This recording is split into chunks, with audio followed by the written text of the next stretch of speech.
Let's go with Jeff first. Hi, Emma. Hey. Jeff Kassouf, How are you? ESPN. Good. How are you? I'm wondering about a little bit more of the coaching community and ideology. We saw you met Show Reeve, and we saw the Deion Sanders a few days ago.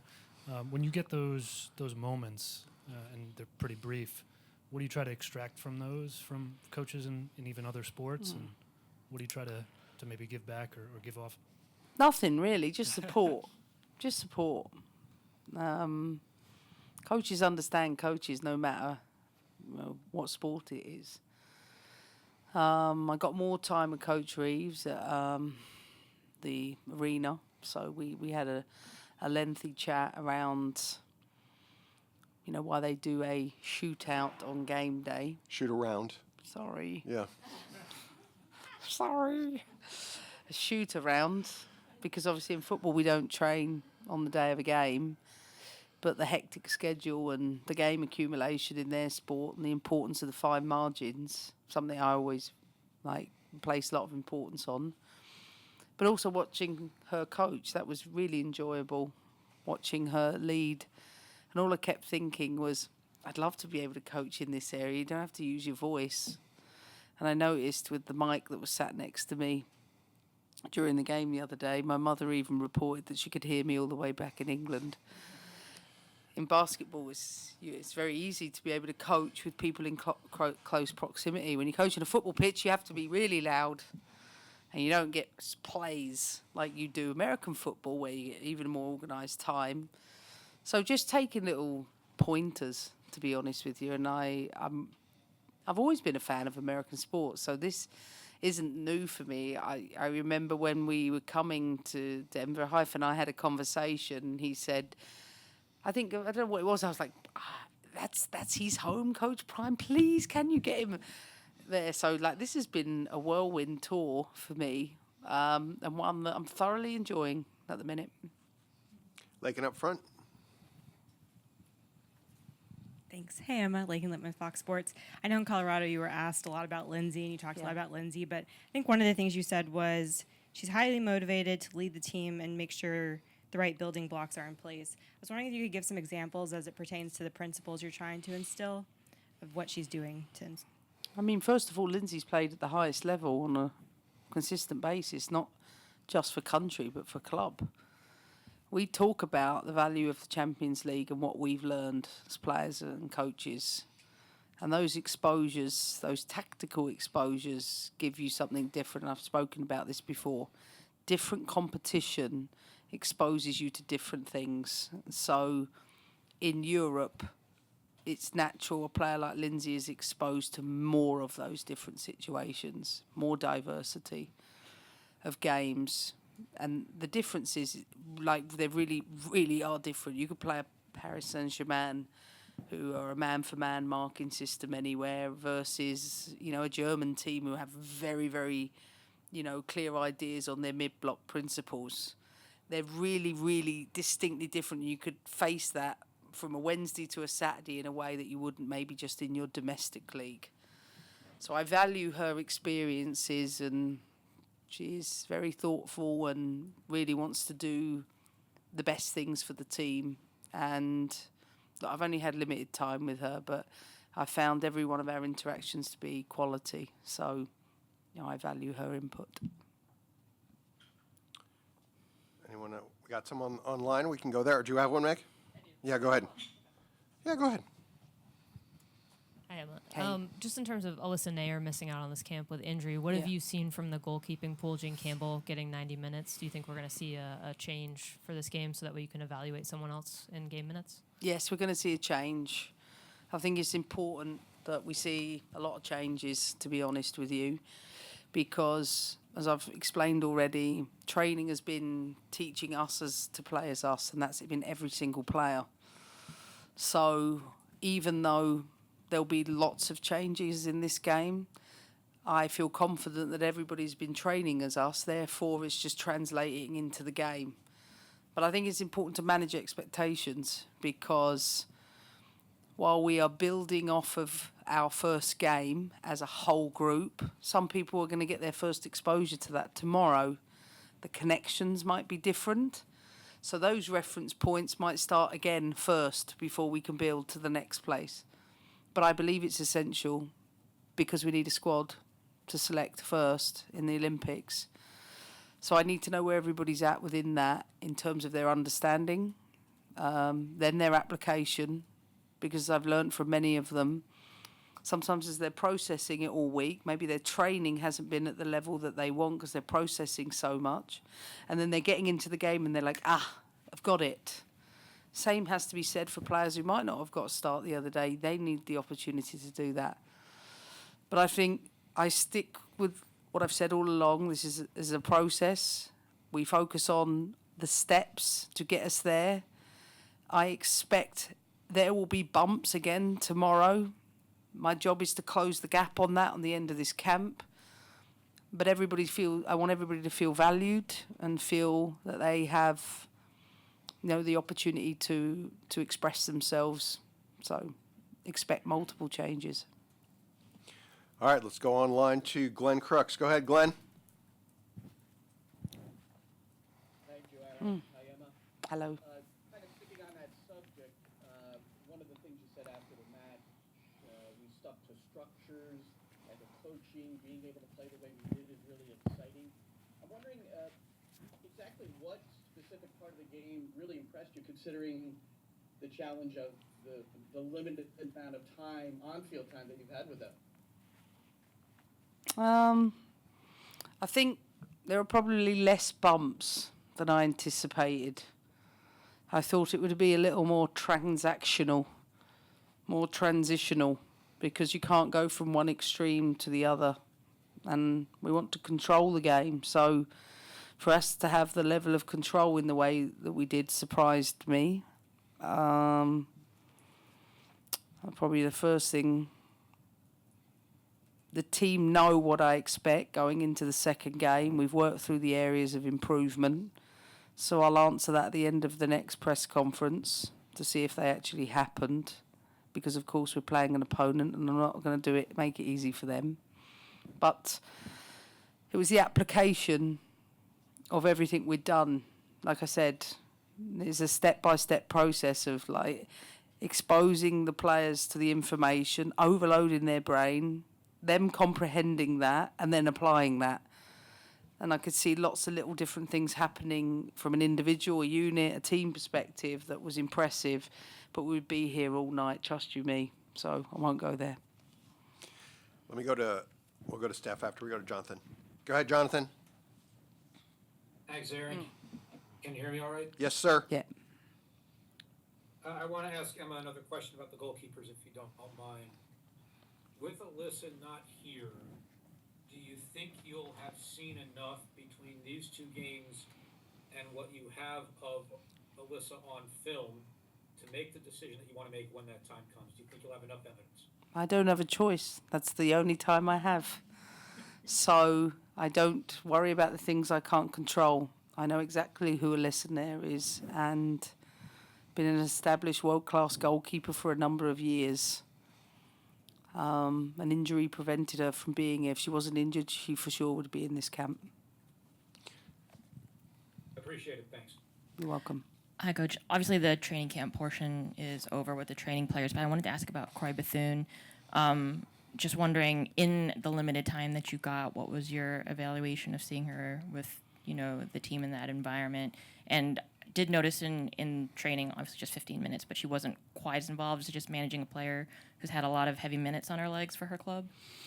Well, first of all, she came in as a training player, and I think for the training players that come in, they have to accept that they build their way into this environment, and there is always a first step to do that. And that involves playing out of position sometimes because it's what the team requires. Croy is a sweetheart. She really is. She's a real gentle soul. She really cares about, her progression. We had a chat just before she went home about the things she really cares about and really values, and you can see she's really gifted, no question. She's really clever player in between the lines, but I think she could come out wide, but her best position is 10. You've seen in the league she's starting to build that, but I think you have to be at the very, very top. You've got to do it consistently all of the time. She's making steps in the right direction, and for sure she is a player that is going to be part of our future. Let's go back to online to Henry. Go ahead, Henry Bushnell. Thanks, Aaron. Hi, Emma. Appreciate your time. Now that you've had a game under your belt, I'm curious how the game day processes here compare to what you experienced at Chelsea. Like whether it's just a routine or the video and data that you have access to in game, how you communicate with your staff. Have you basically been able to copy and paste everything from Chelsea, or are there things that are different here? No, everything's exactly the same.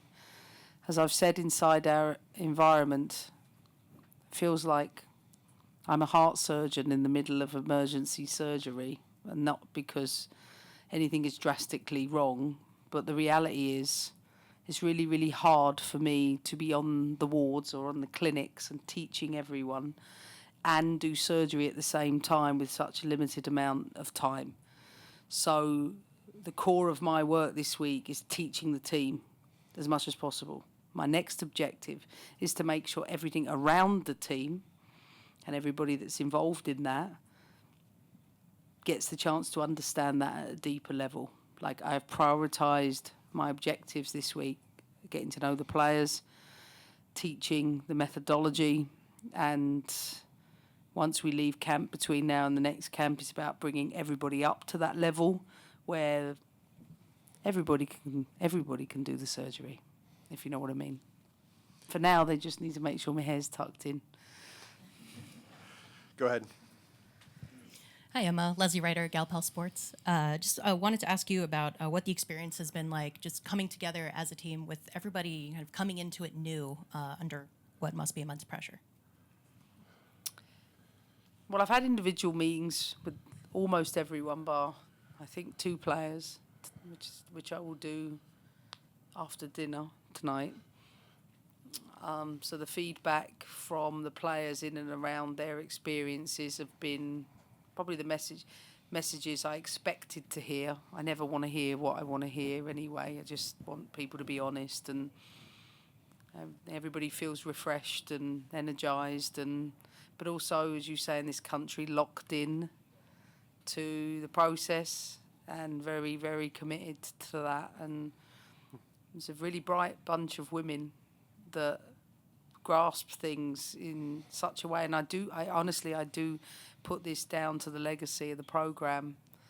You know, you won't believe how much these women value the history of the programme and how important the shirt and that history means to them. Like, it's so palpable in the environment. Like, I almost get a little bit teary sometimes listening to them when they talk about those things. And it's a group that's learned a lot it's had a lot of learnings since last World Cup. I know we always like to look at it externally, like these really like fatal moments. From my perspective, I don't believe they could grow without that. Like, you need those setbacks. Sometimes on the biggest stages it's not ideal, but like maybe the team wasn't ready, you know? But the expectations in this country is win every game, every week, every tournament, every trophy. And it just isn't going to work like that, I'm afraid. Like, so we have to adapt a little bit to that. But for them, their learnings have been profound, and I think the group is ready to move on. That's what it feels like to me.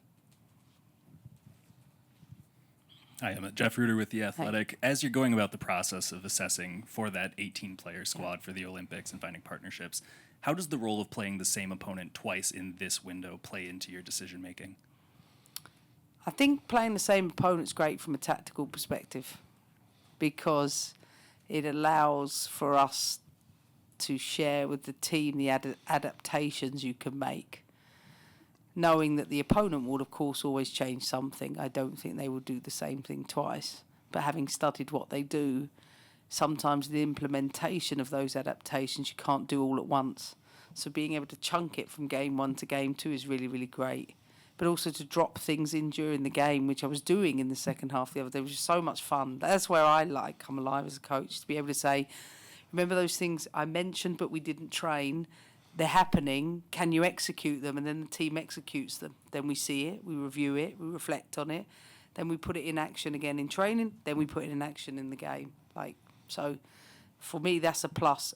I just feel like I often face that as a Champions League team would have them on a Wednesday and then the following Wednesday. So it's no different to me. It's just South Korea and not PSG. Last two online. Let's go to Jae-ho Kim. Go ahead, sir. Hi, coach. Can you hear me? Yes. Hi, coach. Thanks for your time. I know you spend time with the G at the Chelsea so many years. Could you describe your time with her and what is it like to facing her as opponent? You spent a lot of time with G at Chelsea. What was it like to face her in your first game? It was really emotional. Yeah, I did. No, we got it. I got it. It was really emotional. We spoke before the game. Both of us were in tears. She was overwhelmed seeing everybody that had come from Chelsea. She didn't realise they'd come with me. So that was quite a surprise for her. We had a conversation about my dad. My dad was a really big figure for G, so we cried about that. And then we both thought we've got a game to play, so that needs to stop. But it's probably one of the most jovial players. Everybody says she got away with a lot with me. I wouldn't say that publicly because that never happened. But she's someone who I've, had a very maternal relationship with, and she came away from home, never spoke the language, found her homestays, found an amazing Korean community for her in London, and looked after her as best I could. So there's a special bond between us. Hence the reason why I chucked the ball at her head during the game as a 1-2 sort of thing she'd have done to me at some point. So, look, she's someone I love and value. I think American soccer's all the better for having her in the league. And it was just such a pleasure to watch her the other day. She's such a fabulous football player. Last one goes to Andrew Jones. Go ahead, Andrew. Thank you as always, Aaron. Andrew Jones, Believe Network. Good to see you, Emma. First, how was it like meeting Deion Sanders the other day out in Colorado? And building off that great question about Chi Sun Young, Chelsea, you probably saw they've expanded for women facilities for the women over there, for what you, Chi, and many other players built over. Your whole thoughts on that, and how was it like dealing with Todd Bowley amidst your stability and position compared to a lot of the changes with the male managers? That's 3 questions in I know, one. Andrew, we're going to have to limit you to 2 next time. But Emmett will give This it a ain't try. my first rodeo. Yeah. Come on. So we did the first 2. The first 2, Dion. Dion. Yeah, I mean, listen, I was fangirling. I won't lie. I was in awe seeing him, meeting him. I watched all his Instagrams and his messaging and the charisma that guy has, the wisdom he often shares. But I feel the same when I watch Dawn Staley, and I feel the same when I watch Cara Lawson or Coach Reeves. Doesn't matter who. I think there's so many awesome coaches. Most importantly, so many amazing female coaches in this country, something that I don't have a lot of in mind. So, yeah, it was great to meet him, though. And we'll do one question on Chelsea. Did they expand the facilities? I don't know. What, since I left? I've only been gone a week. Yeah, I was about to say. It's exactly the same that it was a week ago. I think maybe he meant from the time you started until you left. I mean, we built out some other things, but that's always an ongoing thing. Yeah, I mean, it improved a little bit, but of course, you're always going to hear this from me. I think they can do even more for the girls.